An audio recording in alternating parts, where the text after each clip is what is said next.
Assalamualaikum warahmatullahi wabarakatuh. Perkenalkan, nama saya Sini Margalena dari kelas Mitra I NIM 19 11 13 10 16. Di sini saya akan mempresentasikan makalah hukum administrasi dengan tema konsekuensi dan akibat dari penyalahgunaan wewenang pejabat pemerintahan dalam penanganan penerapan protokol kesehatan COVID-19 sehingga merugikan keuangan negara. Sebelumnya, saya ingin menjelaskan terkait dengan pemahaman saya akan hukum administrasi.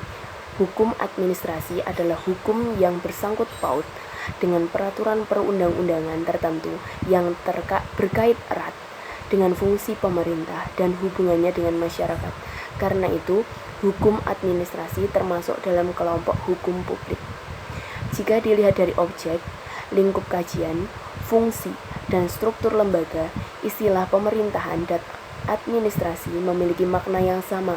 Namun demikian, dalam perkembangannya muncul istilah tata usaha negara.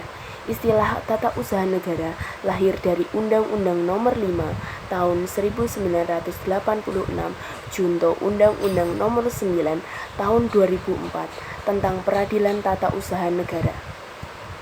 Sebelum ditetapkan istilah Peradilan Tata Usaha Negara sebagai peradilan administrasi di Indonesia, rupa-rupanya pembuat undang-undang telah mempertimbangkan istilah yang telah muncul dalam pasal 10 Undang-Undang Nomor 14 Tahun 1970 tentang ketentuan-ketentuan pokok kekuasaan kehakiman. Dengan mempertimbangkan pada huruf D pada pasal 10 Undang-Undang Nomor 14 Tahun 1970 tersebut, kemudian Undang-Undang Nomor 5 Tahun 1986 ditetapkan sebagai Undang-Undang tentang Peradilan Tata Usaha Negara. Perlu dipahami secara mendalam bahwa dengan menggunakan istilah Peradilan Tata Usaha Negara dan Hukum Tata Usaha Negara mengandung arti lebih sempit daripada istilah hukum administrasi dan peradilan administrasi. Istilah administrasi dalam hukum administrasi mengandung atribusi pemerintahan atau publik, sedangkan tata usaha mengandung arti administrasi secara sempit. Menurut beberapa pendapat, dapat disimpulkan bahwa ruang lingkup hukum administrasi adalah 1. Mengatur sarana bagi penguasa untuk mengatur dan mengendalikan masyarakat. 2. Mengatur cara partisipasi warga negara dalam pengaturan dan pengendalian. 3. Perlindungan hukum. 4. Menetapkan norma-norma fundamental bagi penguasa untuk pemerintahan yang baik. Lingkup yang pertama adalah mengatur sarana bagi penguasa untuk mengatur dan mengendalikan masyarakat. Sedangkan sarana di sini bersangkut paut dengan sarana institusi, jabatan, landasan kewenangan, batas-batas kewenangan, dan hubungannya dengan masyarakat.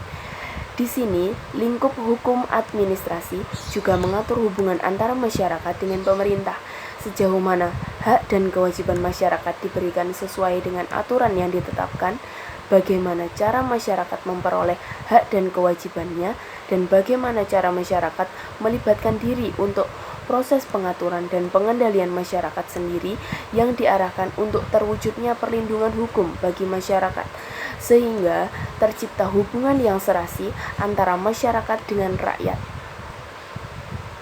Pemerintahan yang baik adalah pemerintahan yang dijalankan berdasarkan kepentingan rakyat dan norma-norma yang berlaku untuk mewujudkan cita-cita negara.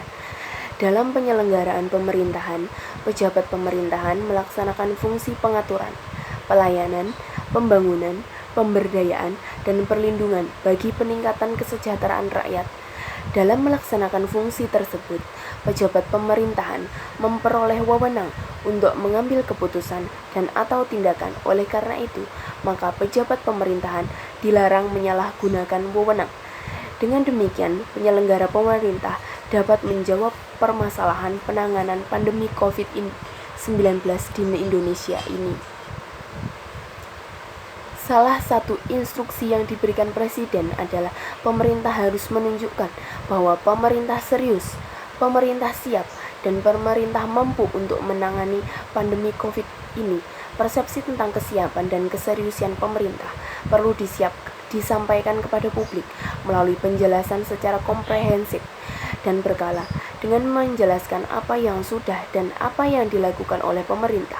Dengan demikian, para pejabat pemerintahan yang berwenang dalam penanganan ini sudah seharusnya memiliki kesadaran dalam melaksanakan tugas dan tanggung jawab yang sesuai agar mempercepat dalam penanganan wabah COVID-19 dan meminimalisir penyalahgunaan wewenang dalam penanganan pandemi ini karena dapat merugikan semua pihak termasuk masyarakat maupun kerugian negara.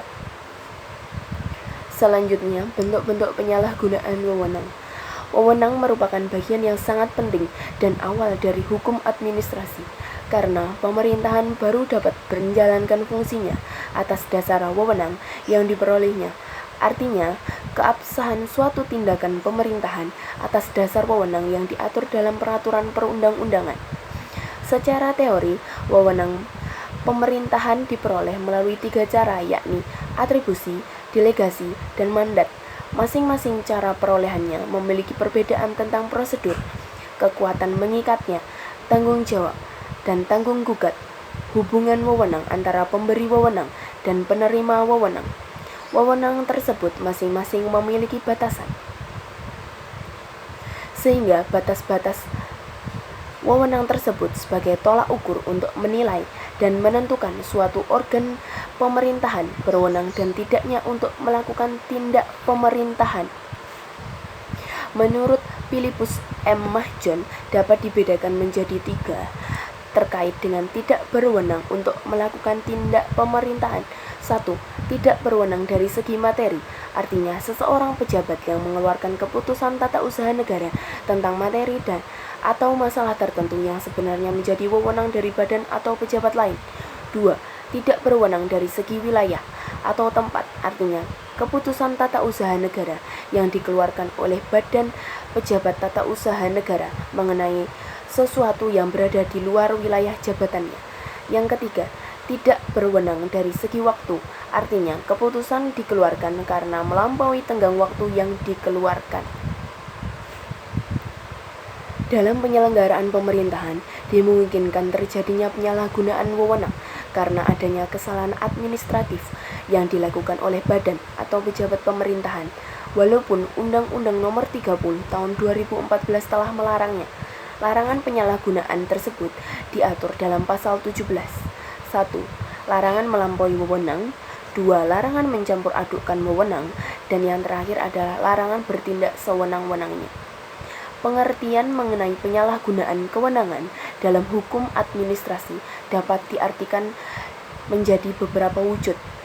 Di antaranya, penyalahgunaan kewenangan untuk melakukan tindakan-tindakan yang bertentangan dengan kepentingan umum atau untuk menguntungkan kepentingan pribadi, kelompok, atau golongan. Dan penyalahgunaan kewenangan dalam arti bahwa tindakan pejabat tersebut adalah benar ditunjukkan untuk kepentingan umum, tetapi menyimpang dari tujuan kewenangan yang diberikan oleh undang-undang atau peraturan-peraturan lainnya, serta penyalahgunaan kewenangan dalam arti menyalahgunakan prosedur yang seharusnya dipergunakan untuk mencapai tujuan tertentu, tetapi telah menggunakan prosedur lain agar terlaksana. Di Indonesia sendiri, dalam penanganan pemberantasan COVID-19 sudah mengeluarkan kebijakan-kebijakan dengan mengeluarkan anggaran yang besar dalam rangka penanganan dan penanggulangan COVID-19. Namun, penggunaan anggaran yang cukup besar ini memiliki keistimewaan. Pasal 27 Perpu menduga memberikan keistimewaan sebagai berikut. Penggunaan anggaran tidak diklasifikasikan sebagai kerugian negara. 2. Tidak dapat dituntut baik secara perdata dan pidana jika dalam tugasnya didasarkan pada iktikat baik, dan segala tindakan termasuk keputusannya bukan merupakan objek sengketa tata usaha negara. Pasal 27 ini juga banyak mendapat masukan dari berbagai kalangan. Bahkan KPK sendiri menyatakan akan memperkuat komitmen pengawasan dalam penggunaan anggaran dalam penanganan COVID-19. Salah satu upaya nyata yang dilakukan oleh KPK adalah menerbitkan Surat Edaran Nomor 8 Tahun 2020 tentang penggunaan anggaran pelaksanaan pengadaan barang jasa dalam rangka percepatan penanganan COVID-19 terkait dengan pencegahan tindak pidana korupsi. Sangat dipahami bahwa berbagai kalangan memiliki rasa khawatir terjadi penyalahgunaan wewenang dalam merugikan keuangan negara sangatlah wajar karena sama sekali tidak memiliki tendensi untuk memanfaatkan kelemahan regulasi penanganan dan penanggulangan COVID-19, melainkan sebagai bentuk mengingatkan agar berhati-hati dalam rangka merumuskan kebijakan, apalagi terkait dengan penggunaan keuangan negara.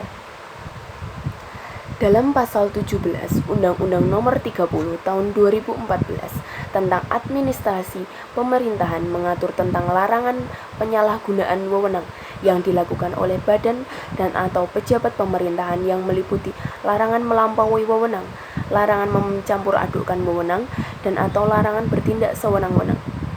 Dalam pasal 18 Undang-Undang Nomor 30 Tahun 2014 selanjutnya mengatur lebih lanjut tentang larangan penyalahgunaan wewenang.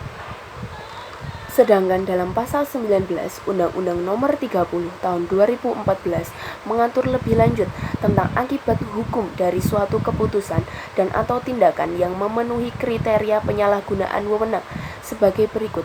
Yang ke-1, keputusan dan atau tindakan yang ditetapkan dan atau dilakukan dengan melampaui wewenang sebagaimana dimaksud dalam pasal 17 ayat 2 huruf A dan pasal 18 ayat 1 serta keputusan dan atau tindakan yang ditetapkan dan atau dilakukan secara sewenang-wenang sebagaimana dimaksud dalam pasal 17 ayat 2 huruf C dan pasal 18 ayat 3 tidak sah apabila telah diuji dan ada putusan pengadilan yang berkekuatan hukum tetap.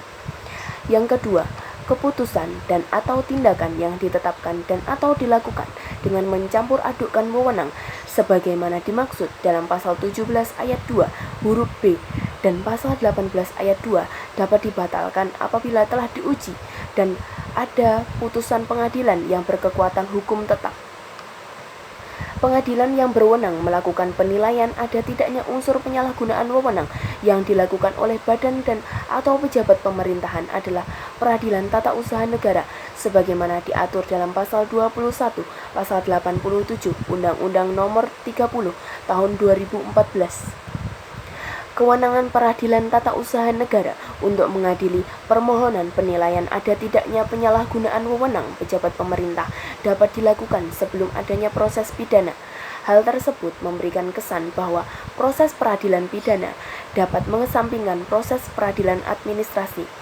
Di sisi lain, Peradilan Tata Usaha Negara baru berwenang mengadili permohonan penilaian ada tidaknya penyalahgunaan wewenang pejabat pemerintah setelah adanya hasil pengawasan aparat pengawasan internal pemerintah atau biasanya disingkat dengan APIP, sehingga pemohon tidak serta-merta dapat mengajukan permohonan penilaian kepada Peradilan Tata Usaha Negara. Dalam ranah hukum administrasi negara sendiri, melalui berbagai peraturan perundangan juga terdapat ketidakseragaman terminologi kerugian keuangan negara. Hal tersebut dapat dilihat juga pada ketentuan Undang-Undang Nomor 30 Tahun 2014 tentang administrasi pemerintahan yang mengatur tentang kesalahan administratif yang menimbulkan kerugian keuangan negara. Di sisi lain juga terdapat rumusan kerugian negara pada ketentuan lain sebagaimana telah diuraikan mengatur pula tentang kerugian negara. Sehingga dapat disimpulkan bahwa dalam menjalankan fungsi pemerintahan maka pejabat pemerintahan dilarang menyalahgunakan wewenang. Pengawasan terhadap larangan penyalahgunakan wewenang tersebut dilakukan oleh lembaga APIP. Hasil pengawasan APIP berupa tidak terdapat kesalahan administratif atau terdapat kesalahan administratif yang menimbulkan kerugian keuangan negara. Berdasarkan hasil pengawasan tersebut, pejabat pemerintahan yang dianggap telah melakukan penyalahgunaan wewenang dapat mengajukan permohonan penilaian unsur ada tidaknya penyalahgunaan wewenang dalam mengeluarkan keputusan dan atau tindakan kepada Peradilan Tata Usaha Negara berdasarkan Peraturan Mahkamah Agung Nomor 4 Tahun 2015 sebelum adanya proses pidana. Akibat hukum pejabat pemerintahan terhadap penyalahgunaan wewenang yang menimbulkan kerugian keuangan negara karena adanya kesalahan administratif, malah administratif menjadi tanggung jawab pribadi dengan mengembalikan kerugian keuangan negara yang ditimbulkan sebagai akibat dari perbuatan yang dilakukannya. Sebagai saran, dalam penanganan dan penanggulangan COVID-19 tidak hanya menjadi tanggung jawab pemerintah saja, melainkan tanggung jawab seluruh elemen bangsa dan negara untuk saling bahu-membahu melawan COVID-19. Meskipun hingga saat ini tidak ada penetapan presiden yang menyatakan status dan tingkatan bencana non-alam nasional dan daerah sebagaimana diamanatkan oleh Pasal 7 Ayat 1 huruf C Undang-Undang Penanggulangan Bencana. Bahkan jika membaca Perpu nomor 1 tahun 2020 hanya dinyatakan dalam rangka menghadapi ancaman yang membahayakan perekonomian nasional dan atau stabilitas sistem keuangan, sehingga COVID-19 tidak dimaknai dalam rangka ancaman bencana non-alam. Meskipun ada bentuk-bentuk penyalahgunaan wewenang yang bersifat hukum administrasi dalam penanganan pandemi virus ini harus ditindak tegas dan diberi sanksi sesuai dengan ketentuan hukum yang berlaku agar di kemudian hari para pejabat pemerintah akan merasa jerah dan enggan untuk melakukan tindakan penyalahgunaan wewenang sehingga tidak terjadi kerugian negara akibat perilaku penyimpang tersebut. Demikian presentasi yang dapat saya sampaikan. Bila ada salah kata, saya mohon maaf. Wabillahi taufik wal hidayah. Wassalamualaikum warahmatullahi wabarakatuh.